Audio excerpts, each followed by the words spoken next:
Hi, this is Dr. Karen Wilson Starks, your host for the Voice of Leadership, the show for business executives and global corporations who appreciate a principled biblical lens on leadership, featuring the song Consuming Fire by gospel jazz saxophonist Ron McMillan. You are listening to our Resource Renewal Series featuring shows for times such as these.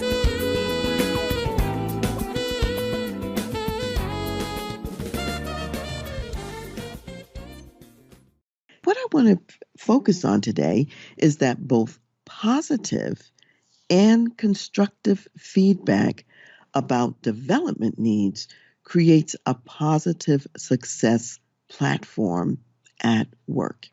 So people need comprehensive feedback. That means they need information about what's going well and also what needs to improve. They need both of those to be successful at work. Now, even though people need that, what I often see is that people feel like they are walking blind through a maze at work. They're walking blind through a maze at work. And here's the beauty, though. Your feedback to your employees as a leader, that feedback is what sheds the light to help your people see where to walk next and helps them to identify the blind alleys and the walls to avoid in the maze. Now, too frequently, I see two mistakes in the workplace. One, leaders will see issues with their people and they avoid giving the feedback because they don't know how to do it, or it's difficult, or they fear repercussions and so on. And then secondly, what I see as a mistake is that leaders give feedback in a way that is negative and that tears the person down. And here's what I know is that a negative approach actually decreases energy and decreases motivation. And that's not really what you want in the workplace. So you want to learn to inspire with your feedback and to call out the best in your people, because your people want to feel appreciated and encouraged. And they want to be encouraged for their achievements and for the work that they're doing for your organization, for the strengths that they have and the strengths that they're bringing. You also want to treat your people well, or they soon will become someone else's people. Talented people have choices and options, and they may think to themselves, life is short. And therefore, they're going to exercise those options to be in an environment where they feel appreciated and where they know that their talents and gifts are going to be leveraged and actually used in an effective manner. So, as I've said in previous programs, the success culture is actually created by, number one, developing yourself as a leader, number two, developing others as a leader, and three, launching, sustaining, and developing high-performance teams. And when you do that well, using a positive approach, you get to the success culture. Now, people are actually wired to avoid pain. So I want you to remember that growth can be fun and exhilarating. And you want to give your people that fun and exhilarating experience of growth, as opposed to every day thinking about, oh, going to work today is going to be a pain. So as a leader, what I want to do is have you think about your skills at giving both the positive and the negative feedback. So again, review the tools that we've been covering. How can you become even more effective at giving feedback that inspires? And then secondly, what's one negative approach that you need to remove from your approach so that you're better building the positive success culture. Again, in review, I'm asking you to dial in the positive approaches so that you inspire people and you're building a positive foundation. And I'm also asking you to identify what's been negative, what's been tearing your people down, and commit to removing that out of the equation. Remember, you get more of what you emphasize. So if you emphasize what's going well, what's going right, and you give your people that feedback and you give them positive feedback, even about what needs to be changed, you're going to get more of their best every day at work. So today, I've actually been bringing together two pieces that we actually have talked about perhaps in a separate way. And that is, we've talked about giving feedback before, and we've also talked about the success culture and how to get there. But here's what I want you to take away and to remember is that effective positive feedback component is an element of the creative success culture that you need in order to get dynamic organizational results. And in some future podcasts, we're going to come back to the issue of culture and talk more about what else constitutes culture and why it's so important. Because what I find is that culture is how we do things around here, and that is really the soil for growing everything in your business. And so if that soil is fertile and if it has the ingredients you need for growth, you're going to flourish. And if that soil is depleted and you've got a lot of weeds around choking out the plants, you're going to have a different experience. So we'll come back to this and we'll talk about what else constitutes success culture. Hello, it's Dr. Karen here, and I'm here to celebrate the work of the Bible League, which is a global ministry that provides Bibles, ministry study materials, and through activities like Project Philip, also teaches and trains local people in how to share the Word of God. So today, the president and CEO of the Bible League, Yost Snoop, is with me to share a little bit more about what the Bible League is doing. Yeah, the beauty of the local church is that it is the body of Christ, and it is the Holy Spirit that is calling the local church to be engaged in the Great Commission. As Bible League, we just come alongside those local pastors. Last year, I met a pastor, his name is Rolando, in the Amazon, and he has this great vision to reach 200 communities with the Word of God. And we're able to come alongside them and help them with Bibles and resources. Thank you so much, Yost. We are all partners together. You, the Bible League, are the hands and feet to the local people on the ground, and there are partners and donors out there who can be hands and feet to you as you also share with others. So those of you who are listening, if you want to be part of this ministry, and I invite you to be a part of it, I'm a part of it, go to BibleLeague.org, see more about the ministry, and see how you can participate and donate. Employees, team members love to work for a company that they can be proud of. And so, as the leader of your organization, today we're going to be talking about ways to develop that pride in your company, your organization.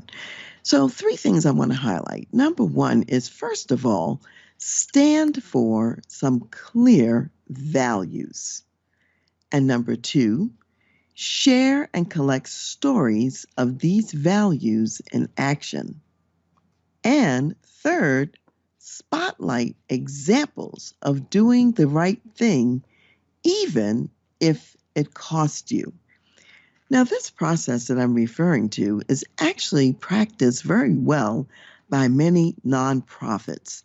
And the reason that we often donate to their causes is because of the impact stories that they share. So, for example, one of my personal passions is actually providing Bibles and Bible teaching to people around the globe. And there are a number of nonprofits that I partner with in order to make this happen.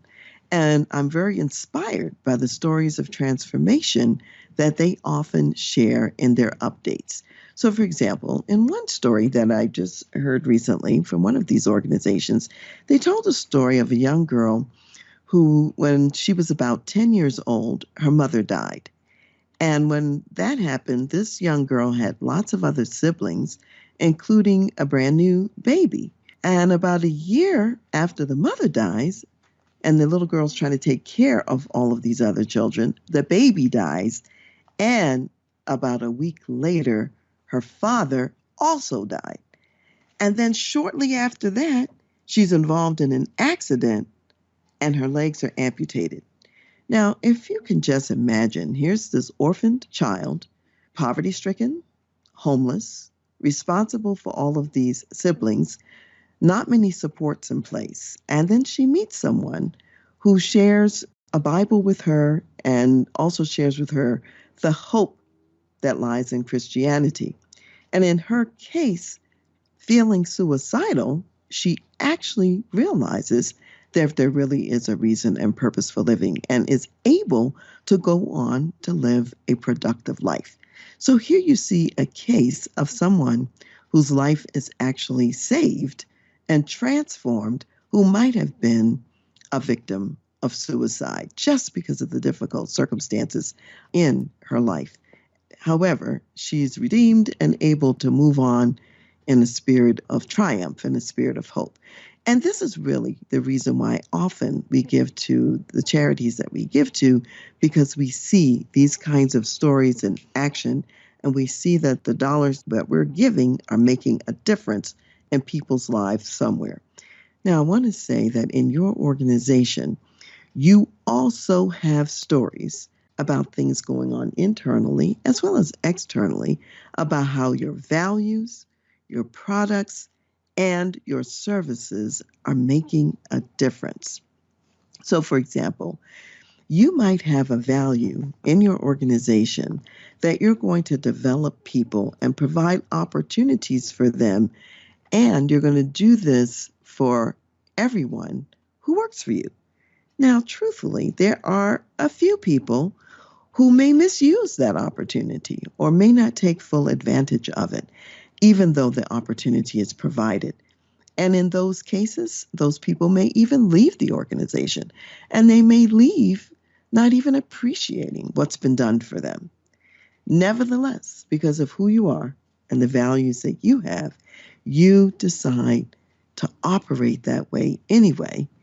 And it's okay that occasionally you might lose some, because at the end of the day, you're really building the capital in those who do remain and take advantage of it, or those who, even if they choose to leave, are leaving on very good terms and taking their learning and knowledge to a new setting, and they appreciate the foundation that they got at your organization or your company. You also might be producing a product, let's say, that saves children's lives. And there may be some stories of triumph because of a particular device, medical device, or maybe it's a cancer cure or treatment or whatever it is that you're doing out there in the marketplace. It's making a difference.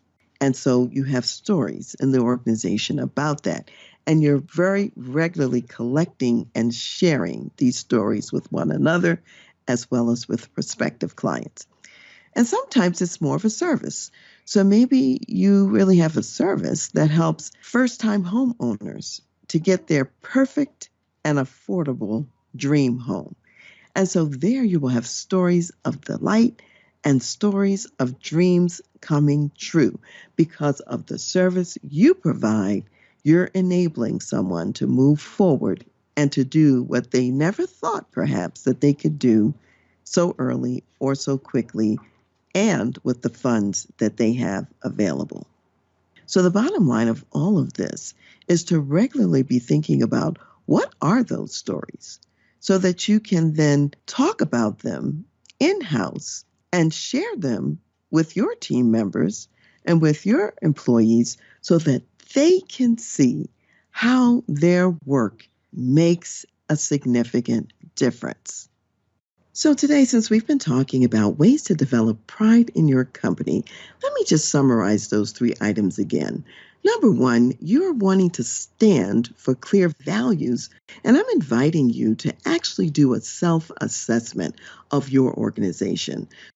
So, on a scale from 1 to 5, where 1 is very low, almost non existent, and 5 is we're really great at this, how well would you rate your organization in being clear about having some values that are compelling and that other people rally around and are proud of? So rate yourself on 1 to 5 about having those clear and compelling values. Number two, we talked about sharing and collecting these stories of the values in action. To what extent are you sharing stories that show your values in action in the organization? So, again, you're rating that on a scale from 1 to 5. Yes, we have stories, and yes, we're routinely and regularly sharing those 1 to 5. And then number three is really about spotlighting examples of doing the right thing. And one of the pieces about this is you're constantly then adding to the stories that are already in place. It's almost like you're on a mission. You're out there scouting within the organization to catch someone living the values in an exemplary way, and you spotlight that person as an example, add that to the stories, and again, you're reminding the organization then about here's who we are, here's what we stand for, here's how we're living that, and how would you rate yourself on that element of that refreshing constantly and looking for and spotlighting the new examples? Rate yourself 1 to 5. So the point is that this is a very dynamic process and something that continues over time. And if you want to really develop pride in your company, you will have these values that are meaningful, not only to you, but also to your team members. And they get to weigh in too on what does it look like when we're living this? And not only are you looking for those stories, you're inviting them to look for those stories, and you're inviting them to point out team members who are living those values and who can be in the spotlight as an example. And this whole process over time creates a company culture where your team members are proud to say that they work with you and for your organization. So have fun living the values. Today, we're talking about creating that accountability culture.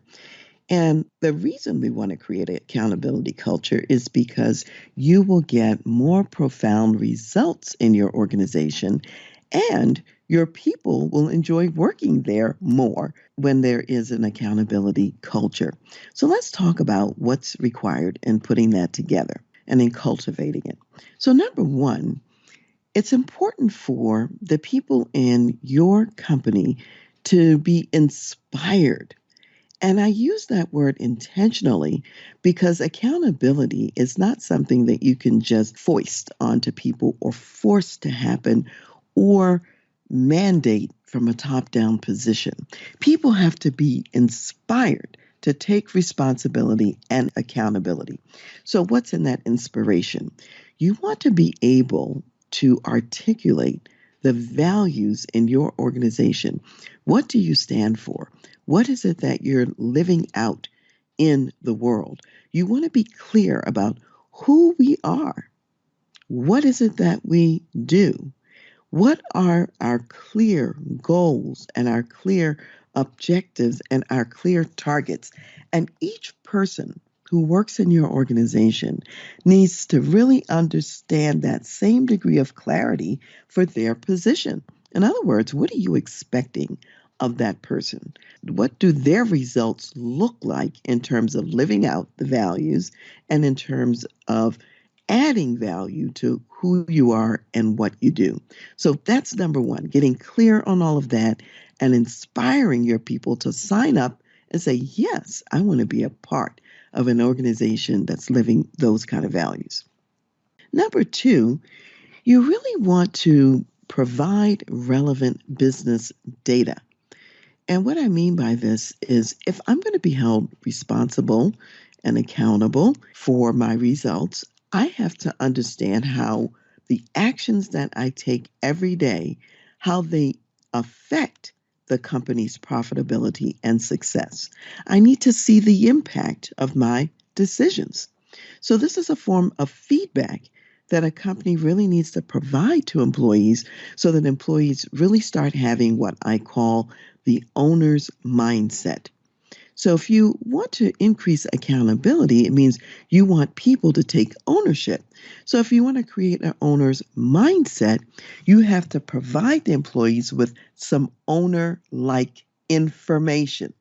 Now, I understand I work with many privately held companies, and they may not wish to reveal and open up the entire set of books and show that to the company. That's understandable.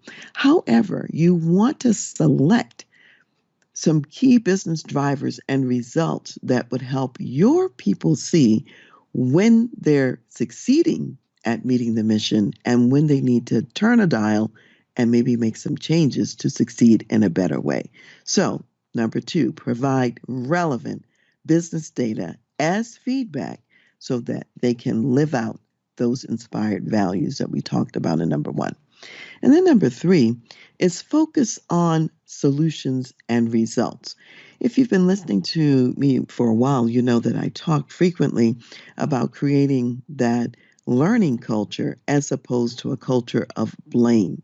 So when you're focusing on solutions and when you're focusing on results, you're really pushing decision making down to all possible levels in the organization. So that therefore, no matter what a person's position, there's some level of initiative that they can take to get the results that the company is looking for. And of course, they're getting those results in line with the corporate values at the same time. And so, if you're wanting to increase accountability, it's more about, okay, we see there's issue over here, or we see there's an opportunity.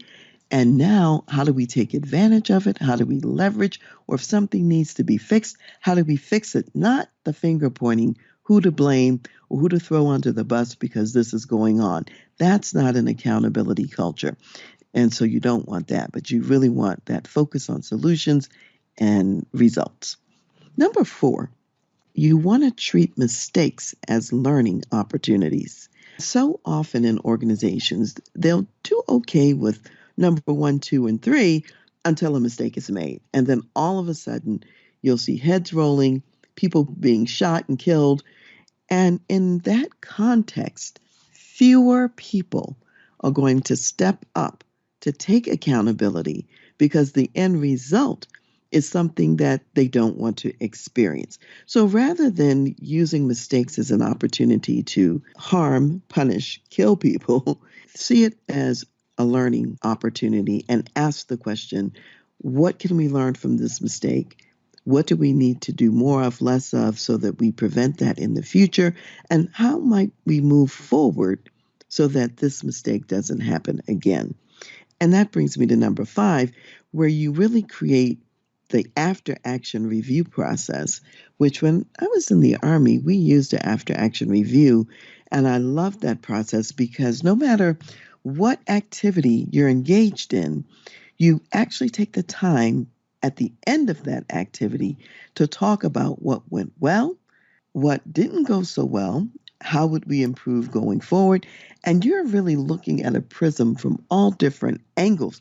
And you're looking at the good, the bad, and the ugly. Again, not for the purpose of blaming people, but more for the purpose of co-creation together, more for the purpose of figuring out what to do differently the next time.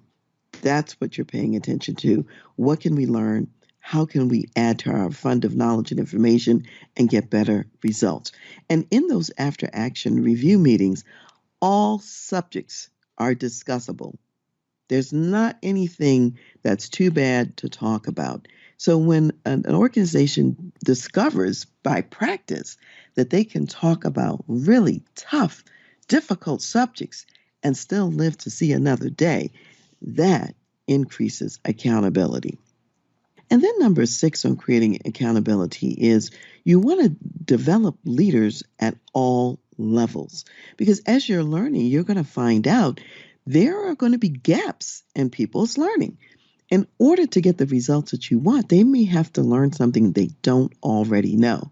Well, you as an organization, you want to be very mindful of your responsibility to also provide those learning vehicles, learning tools, and learning opportunities. So it's not enough just to identify the problem, also be thinking about your solutions to it in house as well and giving your people the resources that they need. So that's developing individual leaders and also developing teams as well. And then number 7, I would say, if you want to create an accountability culture, spotlight examples of people who are living out those values, producing those results, and adding value. It's those stories that you lift up and show every day right on the plant floor, something that's happening. It's those stories that make a difference in terms of people even wanting to jump in and be accountable. So those are the 7 things. 1, inspire the organization, have clear goals and objectives that people can see in terms of how it gets the results. Number 2, provide relevant business data so that they know how to manage their own behavior and the decisions and choices that they're making. 3, focus on solutions and results rather than blame. 4, treat mistakes as learning opportunities. And 5, conduct after-action reviews or other co-creation forums where everything can be talked about and you can figure out what to turn up or down. And then number 6, develop leaders at all levels, including at the team level. And number 7, spotlight examples of people living the values and adding value. Now, you may do all of this, and still there may be some things that get in the way. So I want to talk about 3 watchouts, or what gets in the way. Number 1, and this is huge, that's leaders in significant roles and positions not practicing what they preach. If this is what you want to build into your organization, then even at the most senior levels, your leaders have to live out the accountability culture themselves. That means that, let's say, maybe it's the CEO of the company recognizes that he or she made a mistake, to be able to come in and say, you know what, here's a mistake that I made. I recognize that I made that mistake, and here's what I did about it. When you say that and you're the CEO, you are demonstrating that that's the kind of organization this is. It's okay to talk about mistakes. It's okay to talk about learning. I'm going to do it. And I'm finding my errors, and I expect you to do the same. Now, conversely, if the senior leaders are telling you to practice what they're preaching, but they're doing the opposite, and every time mistakes occur, they're pointing fingers and blaming people and causing harm, people are going to follow not what you say, rather what you do. So that's a watch out that gets in the way, leaders not practicing what they preach. Number 2 would be the failure to highlight and celebrate successes. I find that so many leaders don't understand the importance of this piece. They believe somehow that the culture will create itself. It's your highlighting of the successes and celebrating them and holding them up in front of the organization on a regular basis that actually has your organization focused on that success. You get more of what you emphasize. And so, with number 2, don't then fail to highlight those successes. And then number 3 would be failure to give people and the teams the feedback that they need. That's both the positive and the negative feedback. And with the positive significantly outweighing the negative. And you've probably heard me say before, you want 4 times as many of the positives as the negatives. However, what I often see is senior leaders often being very heavy-handed, coming in and pointing out all of the mistakes, all of the errors, giving the negative feedback liberally. And you have then a disenchanted workforce who is feeling like there's nothing they can do right. And they're demoralized and losing energy.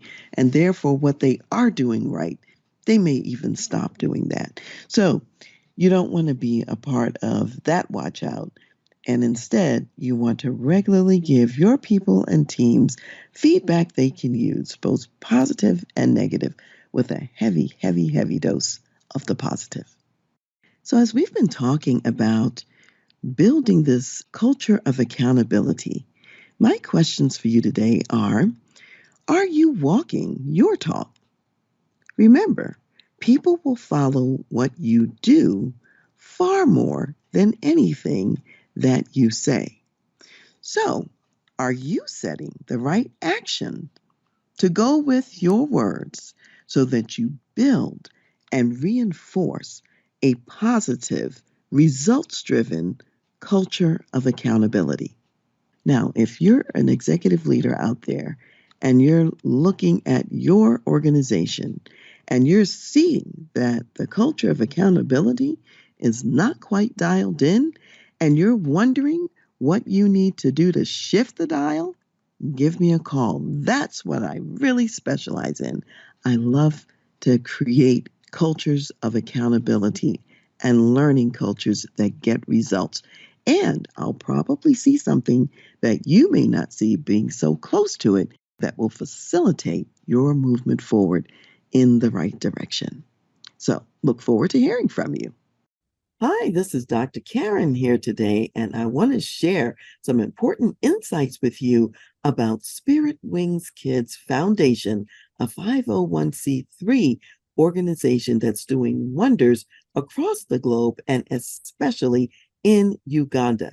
And today I have with me Donna Johnson, who's the founder of Spirit Wings Kids and a member of the board. And today she's going to tell us about the permaculture farm that they have started. Donna, tell us all about it.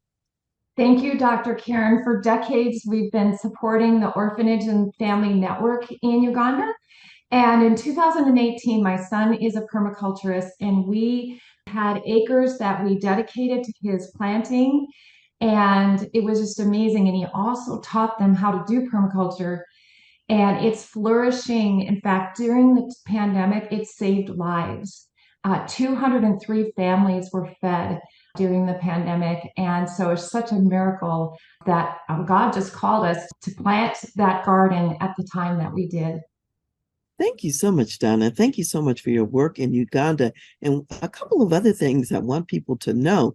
As a permaculture farm is self-contained in many ways. Depending on how they're growing the crops, you don't have to use pest control. You don't need fertilizer.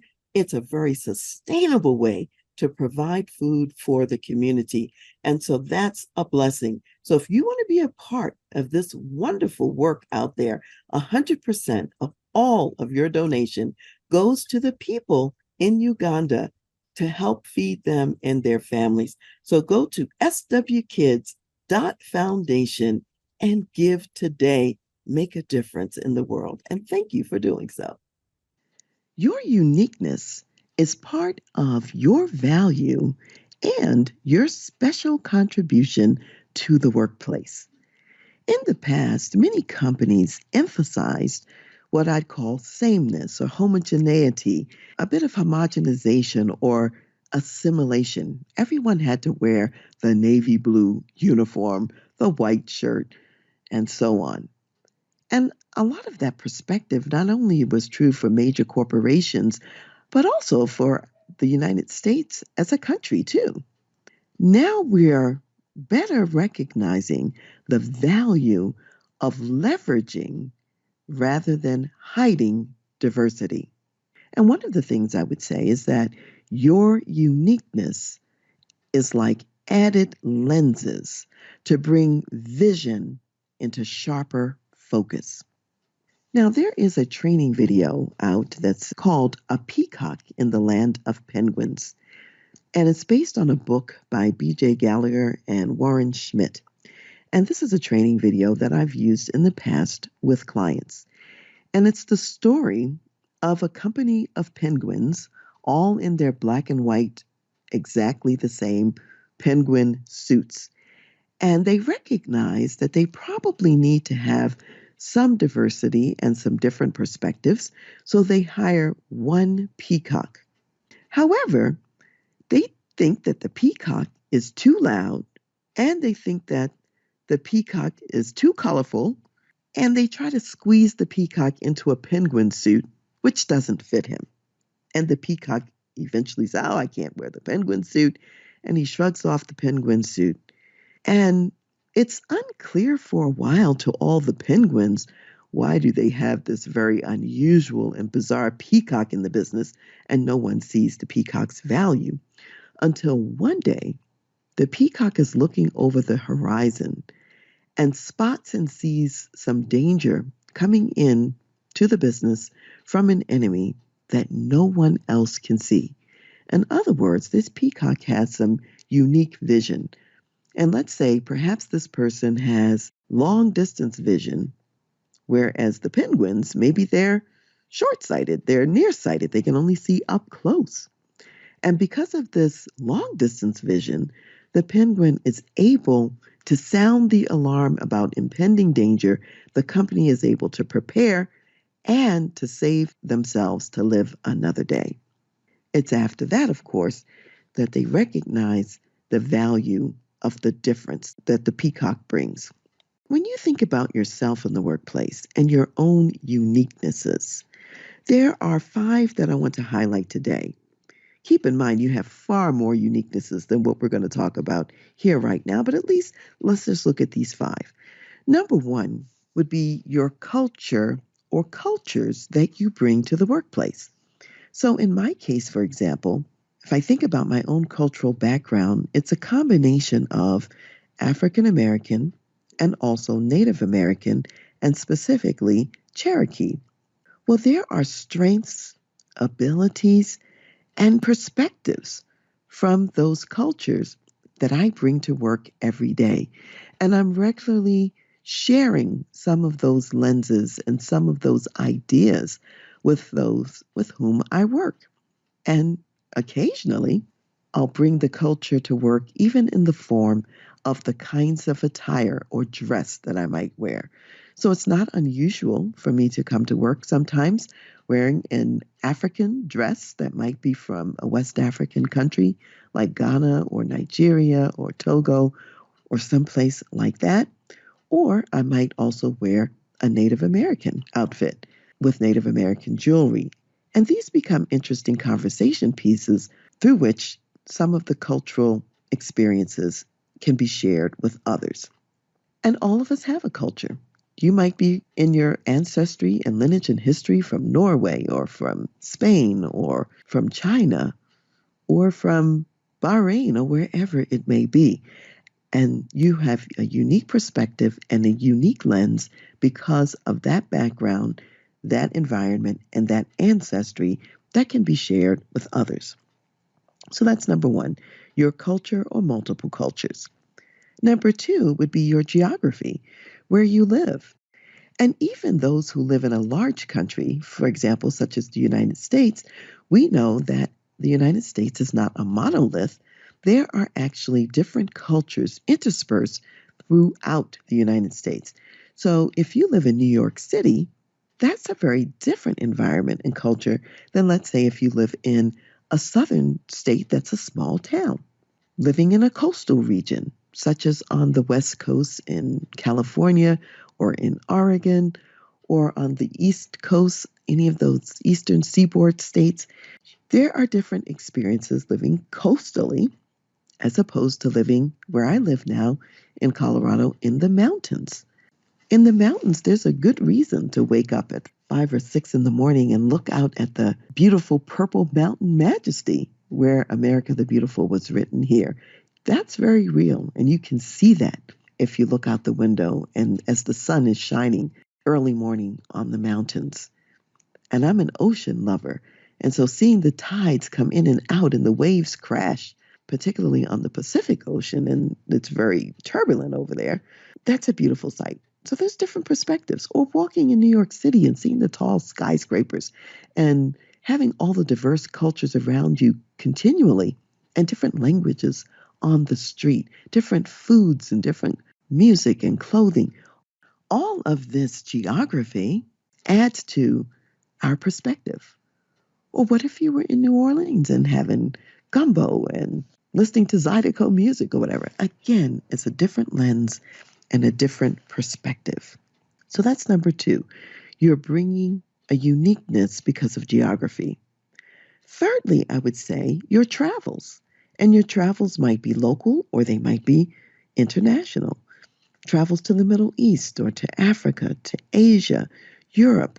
I remember when I lived in Alabama and I was working there in a psychology private practice, and I worked with a lot of military children who had traveled the world. They had been all over the place because of their parents' military assignments. So in history class, when the teacher was talking about, for example, World War II and events that happened in World War II, the children would pipe up and add, oh, no, we went to see that memorial over in Germany, or we went to this place or that place. And very often they would correct the information that was being shared in class because they had seen these events firsthand. Now, the teachers locally didn't always appreciate that input and perspective. However, when you've been there, you have a different, unique view, and you can see things from a different perspective. And those children were enriched because of their global travels and what they had been able to see. Number 4, I would add education. However you're educated, in whatever field, that education provides you a certain way of thinking through issues, a way of analyzing scenarios and situations and challenges and problems. In my case, being trained as a clinical psychologist, I actually have a lens that relates to systems and understanding how aspects of a system can impact even an individual's behavior, and oftentimes the place of intervention and where to make the change if we see a problematic individual behavior is not with the person, but it may be with the system that's maintaining that behavior. Or if we're wanting to inspire or motivate a different outcome or way of responding, we may have to create new systems that go with what we're looking for. So you might be trained as an engineer, a teacher, or a business person. And again, that education and training is a uniqueness that you bring that has value.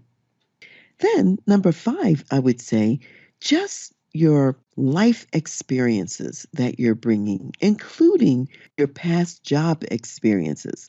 So, for example, when I go into an organization today, I'm not only bringing my current experiences of working with many different kinds of businesses and organizations, corporate, nonprofit, military, government, I'm also bringing my past experiences and those lenses as well, including my own personal time as an active duty Army officer, or bringing my time working at the White House as a park technician and being kind of the unofficial tour guide and host to French speaking tourists who were visiting the White House.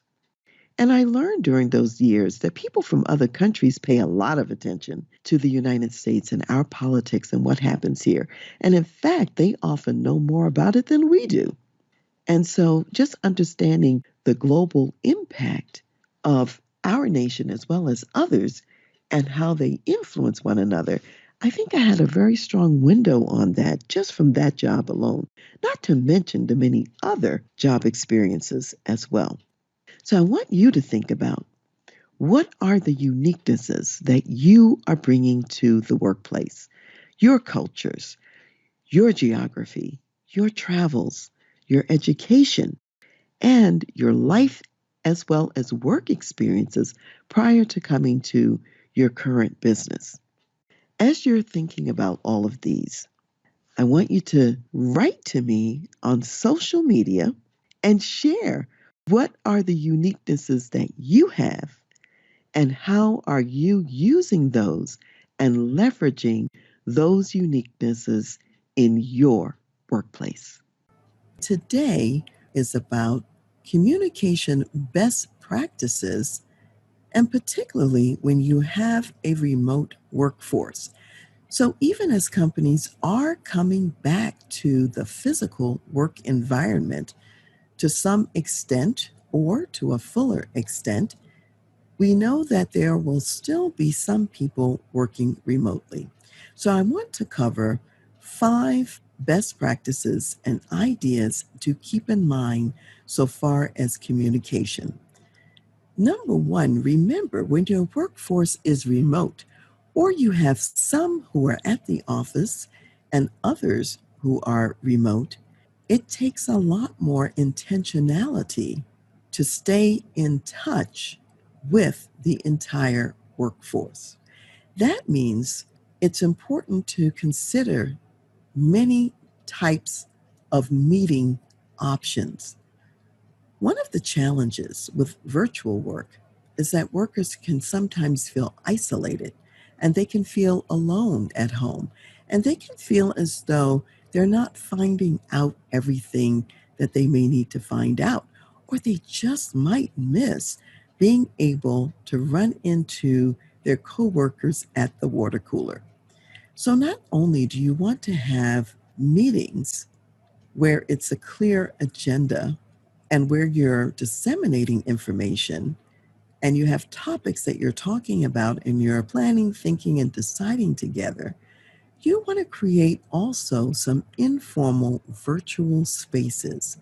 The virtual water cooler where people can gather and have those informal conversations.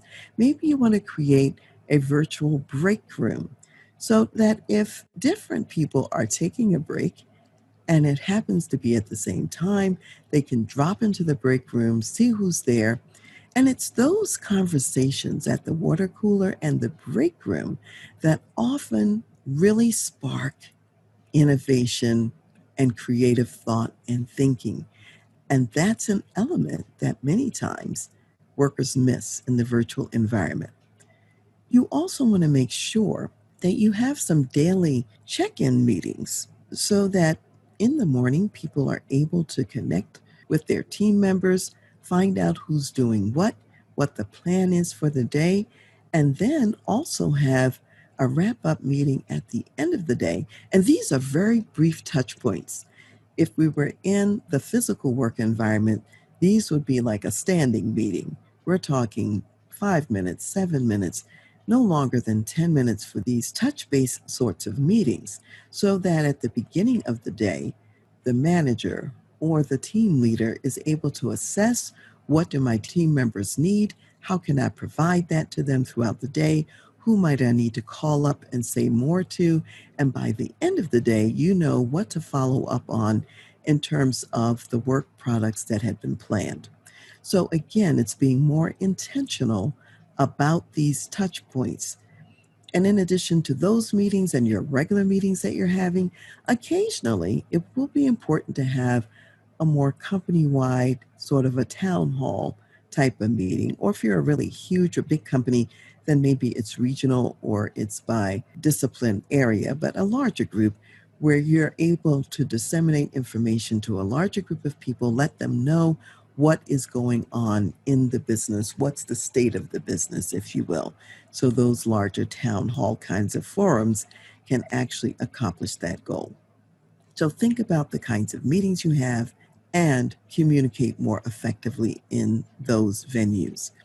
Number two, because workers are working remotely, you want to have clear specification of the expectations for those workers. And as you talk about the expectations and what work they're going to accomplish, it's important not only to focus on what you say as the leader, also focus on what that employee heard. So, this is a two-way communication. You're having that employee repeat back what they heard as those expectations. And what are the behavioral and specific pictures of those expectations? How will I know that I'm doing the work? And how will you know that I'm doing the work? What is it that we ultimately are going to measure at the end of the day, at the end of the week, about the work product that we have agreed to and those expectations. So I think communication clarity and being much more specific and much more behavioral is necessary. Number three, you want to then review the results of those expectations and figure out what's getting done and what's not getting done. So if I have not completed some work that you were expecting me to do, then we have to have a conversation about what happened, what was standing in the way, and what are the corrective actions to change the circumstances. Which brings me to number four, which is the feedback. When people are remote, sometimes they're not getting any feedback, whether positive or negative, and it's hard to tell if you're really on track.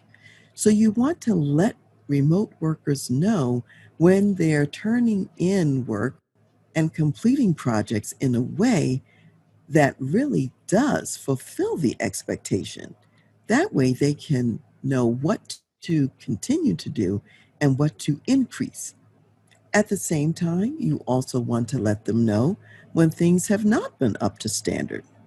And again, the more behavioral and observable your observations, the better.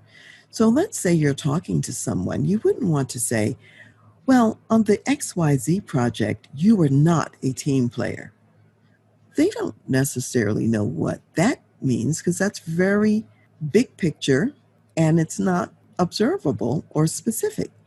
On the other hand, if you say, on the XYZ project, it was Thursday morning when we met at our beginning of the day meeting, and you said that you were going to interview these five people and you were going to write up their responses to our interview question, and that you were going to disseminate that 1,000 word document to these five people on this distribution list. Now, it will be very easy for us to see, did you interview the people? Did you write the 1,000 word document? Did you disseminate it to the five people? That's observable, that's very specific. And we both will know whether it happened or not. And we can talk about what were the consequences. So let's say you accomplished that work task. One consequence might be that the next person down the chain, they were able to add their part to the work product. And we got that in on time and we preserved the budget that we were going for. Or let's say someone didn't get it done, and the consequence is the next person didn't get the job passed to them in a timely fashion. Therefore, they couldn't do their part before the deadline, and we were penalized as a result and lost money and revenue because it was a monetary penalty. So people have to understand what are the consequences of their behavior if they don't get something done. And then in that feedback session, you want to talk about what are the next steps? How will we correct this situation? And what measures will be put in place so that this is less likely to happen again in the future? Which brings me to number five. You want to work with that employee that you're talking to co-create what are those next steps that need to be in place. So this is not just dictating it to them, you're exploring it together. How come this didn't work? What else could be done differently? And that employee is committing to what they're doing differently. And you, as the leader, are agreeing that that action would be sufficient, that action would make a difference. And you both will then look at it down the line to see, did that work? Or do we need to add something else to it? So, in that number five co creation session about what's next, you'll also identify what resources your employee needs in order to accomplish the expectations of the job. So, I say all of this to say that working remotely can be a win win for both the employee and the workplace. And some employees really work better because they can concentrate more when they're working remotely. So be open to the possibility and just remember your whole communication system and process of communication has to be up leveled in order to have the best results. As an executive business leader, you have many difficult decisions to make every single day. And it's important to think about, how do you develop your people? How do you launch and develop high performance teams? And how do you create a culture that wins every time? If you would like to take a look at your organization and to talk about the wisdom and guidance that would propel you to create a best place to work and also competitive advantage, then I invite you to apply for a consultation to work with me. Go to my website, www.transleadership.com, go to the services page, and under organizational consultation, you will see a tab that says Contact Us.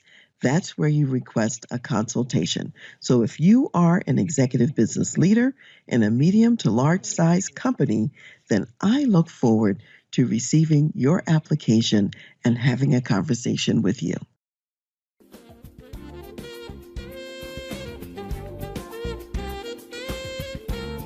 Thank you for listening to The Voice of Leadership with me, Dr. Karen Wilson Starks. I am also your concierge executive leadership advisor for when you need to make tough business decisions, facilitate executive succession and transition, develop your executive team, lead change, create a positive and profitable culture, or leverage marketplace creative advantage. You can reach me at Dr. Karen, Karen, at transleadership.com. Also go to my website, transleadership.com, for more leadership resources and insights. I want to give special thanks to Ron McMillan, gospel jazz saxophonist and national Billboard recording artist, also known as Mr. Sirius XM Jazz Watercolors, for allowing us to use his gifted music on our show. Thank you for joining me today, and I'll see you next time.